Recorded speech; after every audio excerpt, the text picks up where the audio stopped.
Series కిచెన్కి స్వాగతం. ఈరోజు సిరీస్ కిచెన్లో ఎండ్రాయిలు గోంగూర కర్రీ ఎలా తయారు చేయాలో చూద్దాం.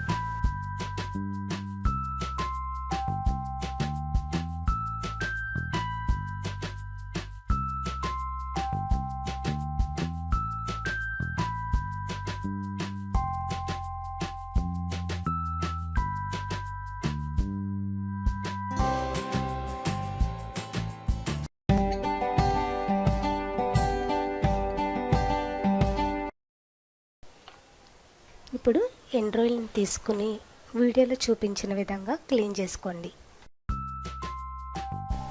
ఈ విధంగా మిగతా రొయ్యలను కూడా నీట్గా క్లీన్ చేసుకుని పక్కన పెట్టుకోండి.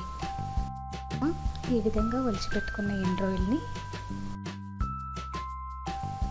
వాటర్లో శుభ్రంగా కడిగి పక్కన పెట్టుకోండి.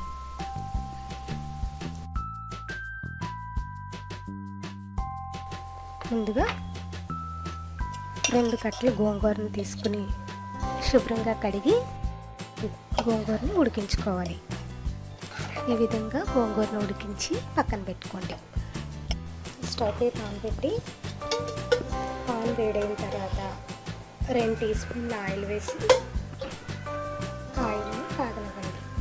ఆయిల్ కాగిన తర్వాత మనం శుభ్రంగా కడిగి పెట్టుకున్న ఎండ్రాయిల్ని ఆయిల్లో వేసి వేయించుకోవాలి.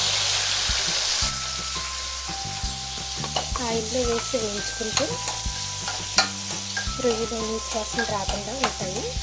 మరి ఎక్కువసేపు వేయించుకోకూడదు. ఎక్కువసేపు వేయించుకుంటే రొయ్యలు గట్టిగా అయిపోతాయి అన్నమాట. ఒక 2 నిమిషాలు వేయించుకుని ఈ రొయ్యని ఒక ప్లేట్లోకి తీసేసుకోవాలి. ఆయిల్లో ఇప్పుడు మనం కట్ చేసుకున్న ఉల్లిపాయలు 2, పచ్చిమిర్చి 2, కొంచెం సాల్ట్ వేసి బాగా కలుపుకొని ఉల్లిపాయలు వేగే వరకు మూత పెట్టుకొని ఒక 5 నిమిషాల పాటు ఉంచండి. ఇప్పుడు ఒకసారి మూత తీసి ఉల్లిపాయలు వేగిన తర్వాత ఇందులో 2 కరివేపాకు రెమ్మలు వేసి ఒకసారి బాగా కలుపుకొని మరొక 2 నిమిషాల పాటు ఉల్లిపాయలు వేగనివ్వండి. ఇప్పుడు ఒకసారి మూత తీసి మనం వేయించి పెట్టుకున్న ఎండ్రాయిల్ని ఉల్లిపాయల్లో వేసి ఒకసారి బాగా కలుపుకొని 5 నిమిషాల పాటు ఉడికించుకోండి.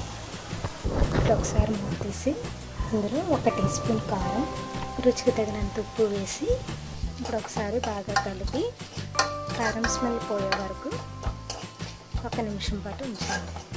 ఇప్పుడు కారం స్మెల్ పోయిన తర్వాత గ్లాస్ వాటర్ వేసి బాగా కలిపి మూత పెట్టుకొని ఒక 10 నిమిషాల పాటు ఉడికించుకోండి. ఒకసారి మూత తీసి కూర రెడీ అయింది కదా.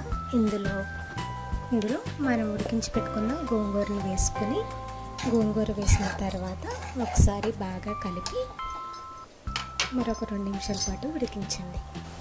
ఇప్పుడు ఒకసారి మూత తీసి కొంచెం కట్ చేసుకున్న కొత్తిమీర వేసి బాగా కలిపి మరొక నిమిషం పాటు ఉంచుకోండి.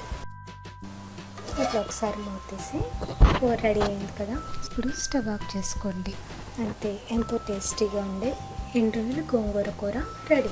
ఒక సర్వింగ్ బౌల్లో తీసుకుని సర్వ్ చేసుకోండి. మరిన్ని వీడియోస్ కోసం సిరీస్ కిచెన్ని సబ్స్క్రైబ్ కాగలరు. ధన్యవాదాలు.